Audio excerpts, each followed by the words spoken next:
Hello guys, welcome to our another vlog. आज चाहिँ हामी घरबाट हैन कि बीच बाटोबाट नयाँ भ्लग सुरु गर्दैछौँ।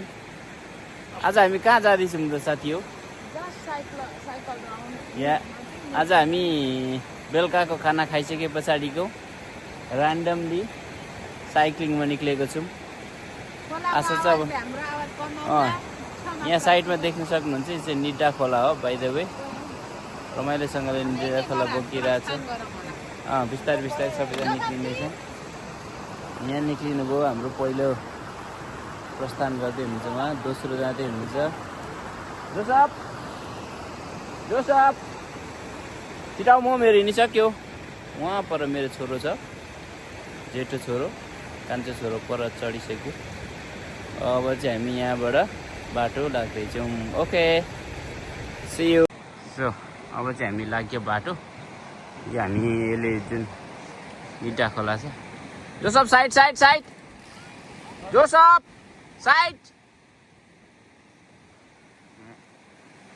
अब यो साइक्लिङकै बाटो हो, सबैजना साइक्लिङ गर्दै गर्दै हिँड्दैछ। त्यो साइडमा चाहिँ पुरै खोला छ धमाधम। हामी छौँ सबैजना 4 जना साइकलमा।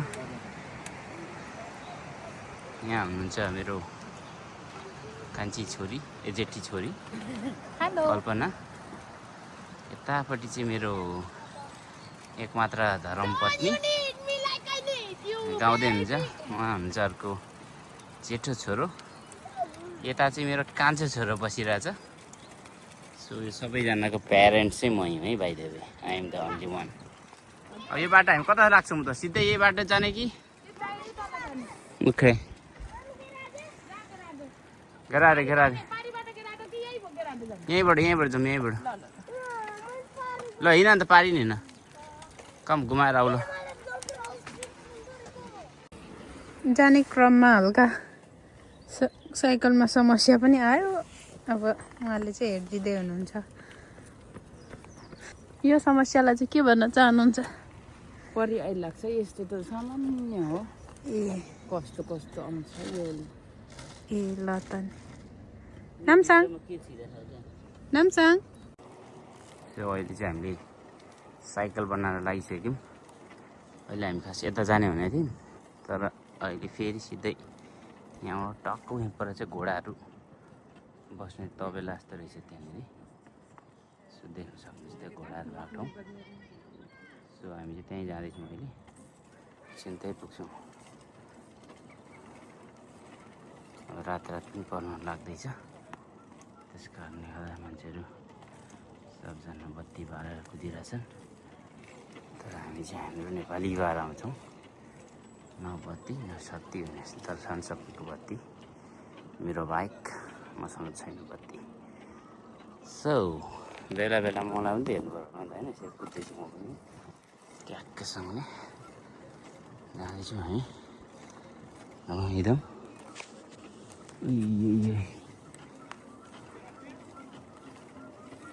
यो चाहिँ परको चाहिँ निड्डा स्ट्रान्ड भन्छ, त्यहाँ चाहिँ कृत्रिम स्यान्डको बनाएको छ। हेर्नुहोस् त फुल फुलेर कति राम्रो भएको छ अहिले।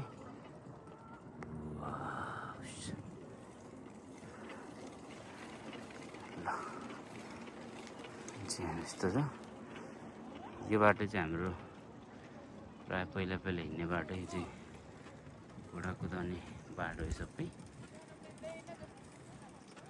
अरू त साइडबाट त मान्छेहरू भएको ठाउँमा जानु मिल्छ होला, जाऊँ न।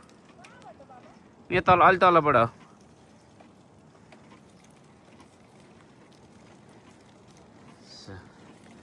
अहिले हामी जाँदै गरेको म्याप चाहिँ यहाँ छ। यो तलबाट हामी लाग्छौँ बाटो। ल एकछिन चाहिँ अब फेरि अर्को बाटो लाग्यो। अब हामी केही बेरमै पुग्दैछौँ। त्यहाँ पुगेपछि हामी तपाईँलाई अझै त्यहाँको डिटेल देखाउनेछौँ। हेर्नुहोस् त त्यहाँ हाँस कता छ? हाँस त खोजौँ खोजौँ खोजौँ, त्यहाँ रहेछ जोडी हाँस।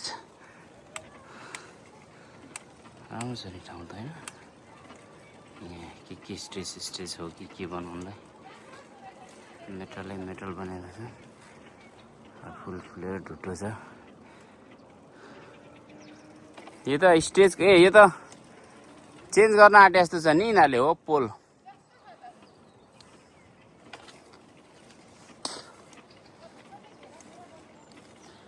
ए सबै यहीँ ल्याउँदै सबै यहीँ चेन्ज गर्दो रहेछ यिनीहरूले जाँदैछ नि त्यहाँ अगाडि मेरो जनताहरू यो जनताको सबसे रफ कुद्ने चाहिँ एउटा सानो चाहिँ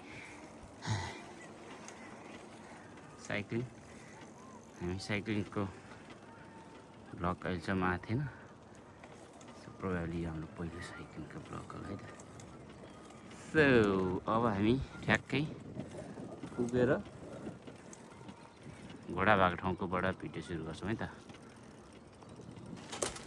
स्याडली हामी जान पाइएन बन्द रहेछ यहाँ चाहिँ अहिले यो खै किन हो यिनीहरूले जान नपाइने भनेर राखेर चाहिँ त्यही भएर अब हामी फेरि फर्किँदैछौँ आशा छ हामीले घोडाहरूले हेर्न नपाए पनि अर्को पालि आएर फेरि हेर्ने ठाउँ पक्कै पर्ने आज किनभने बेलुकाको 8 बज्न आँटिसकेको छ तर पनि रात चाहिँ मजाले नपरेको कारणले गर्दा हिँड्न चाहिँ रमाइलो छ हालसम्म चाहिँ सो काहीँ छ अब बिस्तारै हामी अर्कैतिर जान्छौँ त्यहाँ कतै पुग्यो भने त्यहाँको फेरि म देखाइहालिदिन्छु यदि भएन भने हामी आजको यो सर्ट भ्लग भनेर यहीँ नै हामी टुङ्ग्याउनु पर्ने बाध्यता आउनेछ तर टुङ्ग्याएन नटुङ्ग्याएन म तपाईँहरूलाई फेरि भेट्नेछु so guys see you later फेरि हामी ब्याक टु निटाके बाटो झर्ने तयारीमा लागेका छौँ सो झर्दैछु सबैको पछाडिबाट मात्रै हेर्नु चाहिँ म भर्सक साइड र अगाडिबाट देखाउने कोसिस गर्दैछु म चाहिँ हाम्रो सब्जी जाँदै हुन्छ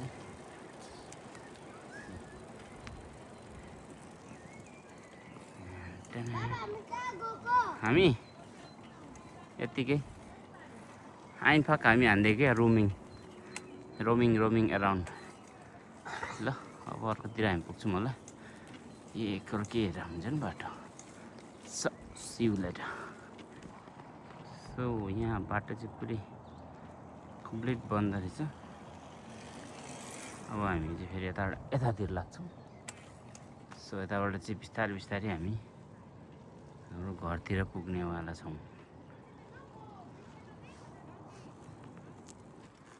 सो लो यहाँ हेर्नुहोस् त्यहाँ यत्रो माथि अलरेडी केबिए लाइनको छ तर ठुलो चाहिँ अर्को ठुलो केबिए लाइन बनाउँदैछ नि यस्तो छ 440 केबिए त होला हैन हाम्रो कुलमानजीलाई निकालेर साक्य जियाउनु भएको छ पक्कै पनि केही न केही त परिवर्तन होला तर अब कार्यक्षमतालाई भन्दा आफन्तलाई गरियो भने चाहिँ अलिक गाह्रो नै होला छ त्यस कारणले गर्दा हामी कार्यक्षमतालाई अलिक ध्यान दिनुपर्ने अवस्था हेर्नुहोस् यहाँ फुलहरू ढकमकै छ अब यहाँबाट चाहिँ हाम्रो घरतिरको बाटो पुग्न आँट्दैछ र यो बाटो चाहिँ मेरो एकदम पुरानै हिँड्ने बाटो पनि हो है भाइ तपाईँ ऊ जमानामा खुब हिँड्ने यो बाटो हिँड्दाखेरि मेरो ढाड पनि गयो है कल्पु भाइ तपाईँ ल हेर्नुहोस् अब यहाँको विदेशको चाहिँ एकदम खतरा पार्किङ आफ्नो सुपर गाडीहरूको पार्किङ गर्ने ठाउँ चाहिँ यही है बाटोको साइड अब भित्र गर्नु भने हामीसँग ठाउँ हुँदैन घर कन्टिन्युस लाम हुन्छन् गर्ने कुरो आएन अनि यस्तै छ यहाँको चलन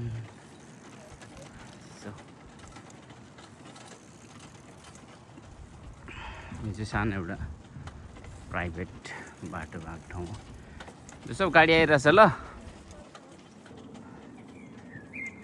सो अब हामी यता आइपुग्यौँ यो चाहिँ त्यहाँ माथि अब काला बाटो चढ्छौँ हामी चढेर त्यस पछाडि चाहिँ अनि हाम्रो घरतिरको बाटो आइपुग्नेवाला छ है त सो गाइज आज हामी खासै विशेष कता गइएन, बाटो मात्रै हुनेको ब्लग। अब आजलाई चाहिँ हामी यही बाटो हेर्दै हेर्दै ब्लग एन्ड गर्छौँ। सब हेलो गाइस, ल फाइनल्ली हामी घर आइपुगेको छौँ। अब हामी आजको चाहिँ ब्लग एन्ड हान्दैछौँ। ल गाइजहरू सबजना बाई बाई भन्नु दिउँ ल आजको ब्लगमा चाहिँ। ल bye bye See you guys, thank you for watching. Sabina ji bye bye. बत्ती बालेर बत्ती बालेर